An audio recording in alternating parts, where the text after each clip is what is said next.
Di sini kami akan mempresentasikan sistem koloid. Nah, sebelum itu perkenalkan, saya Avandra. Saya Dafta. Saya Riza. Saya Zahra. Nah, langsung saja ke materi. Nah, yang A itu ada sistem dispersi. Jika suatu zat dicampurkan dengan zat lain akan tercampur merata dari suatu zat ke zat yang lain, disebut sistem dispersi. Tepung kanji dimasukkan ke dalam air panas akan membentuk sistem dispersi, di mana air panas sebagai medium pendispersinya dan tepung kanji sebagai zat terdispersi. Nah, sistem dispersi ini dikelompokkan menjadi 3, yaitu ada larutan, suspensi, dan koloid. Nah, yang pertama itu ada suspensi. Suspensi merupakan sistem terdispersi di mana partikel yang ukurannya relatif besar akan tersebar merata di dalam medium pendispersinya. Pada umumnya, sistem dispersi adalah campuran yang heterogen. Sebagai contoh adalah endapan hasil reaksi pasir yang dicampur dengan air. Sistem dispersi merupakan sistem yang tidak stabil, di mana jika larutan tidak diaduk terus-menerus akan mengendap akibat gaya gravitasi bumi. Nah, yang kedua itu ada larutan. Larutan merupakan sistem dispersi di mana ukuran partikel-partikel yang sangat kecil sehingga tidak dapat diamati dan tidak dapat dibedakan mana itu sistem medium terdispersinya dan zat yang terdispersi. Walaupun itu menggunakan mikroskop dengan penglihatan yang cukup jelas. Ada koloid. Koloid atau disebut juga sistem koloid atau dispersi koloid. Sebenarnya sistem dispersi yang ukurannya lebih besar dari larutan namun lebih kecil dari suspensi. Koloid memiliki ukuran dari 1 nanometer sampai dengan 100 nanometer. Nah, jadi yang kedua itu ada sifat-sifat koloid. Yang pertama ada efek tidal. Efek tidal adalah terhamburnya cahaya oleh partikel-partikel koloid. Yang kedua ada gerak Brown.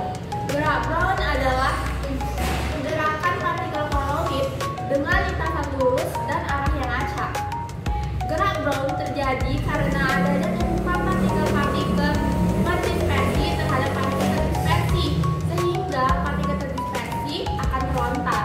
Gerak Brown mengakibatkan partikel-partikel koloid relatif stabil meskipun ukurannya yang relatif besar. Karena adanya partikel koloid yang bergerak secara terus-menerus, maka gaya gravitasi akan menjadi kurang. Nah, yang ketiga itu ada absorpsi. Absorpsi adalah penyerapan muatan oleh permukaan partikel koloid. Absorpsi terjadi karena adanya kemampuan partikel koloid untuk menarik atau ditempeli oleh partikel-partikel kecil. Jika partikel koloid diletakkan di medan listrik, maka muatan tersebut akan berjalan menuju kutub muatan listrik yang berlawanan dari muatan koloid tersebut. Peristiwa pergerakan partikel koloid dalam medan listrik ini disebut dengan elektroforesis. Nah, hal ini pun dimanfaatkan dalam proses bioteknologi dan penyaringan debu pabrik oleh cerobong asap yang disebut dengan pengendapan short cell. Yang keempat itu ada koagulasi. Koagulasi adalah peristiwa penggumpalan yang dialami oleh dispersi koloid. Peristiwa ini terjadi karena adanya peristiwa mekanis dan peristiwa kimia. Peristiwa yang mekanis yaitu pemanasan dan pendinginan. Sementara peristiwa kimia yaitu terjadi karena yang pertama itu pencampuran koloid yang bermuatan berbeda. Jika koloid yang bermuatan berbeda dicampurkan, maka akan terjadi koagulasi dan pada akhirnya akan mengendap. Yang kedua yaitu adanya elektrolit, di mana ion negatif akan mengoagulasi ion positif dan ion positif akan mengoagulasi ion negatif.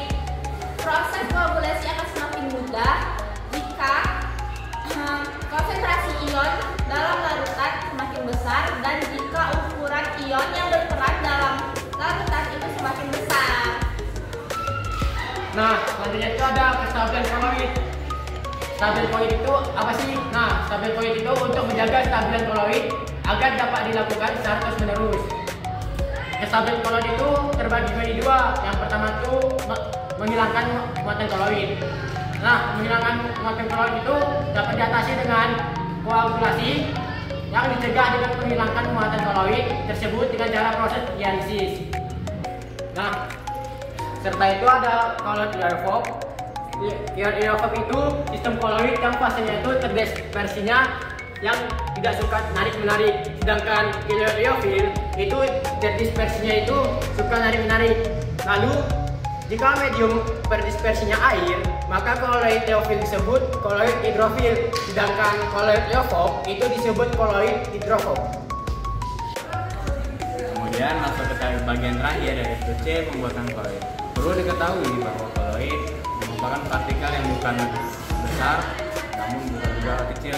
Oleh karena itu ada beberapa cara dalam membuat partikel koloid. Dalam pembuatannya terdapat dua cara. Yang pertama ada namanya dispersi dan yang kedua namanya kondensasi. Dimana kalau dispersi itu dia menggabungkan dari partikel kecil, partikel besar menjadi kecil, sedangkan kondensasi dari partikel kecil ke besar. Dalam proses dispersi terdapat 4 cara. Yang pertama ada dispersi langsung, di mana zat langsung diaduk atau digiling untuk mendapatkan partikel koloid. Kedua ada namanya homogenesis, yaitu partikel ditekan dan dikecilkan agar menjadi ukuran koloid.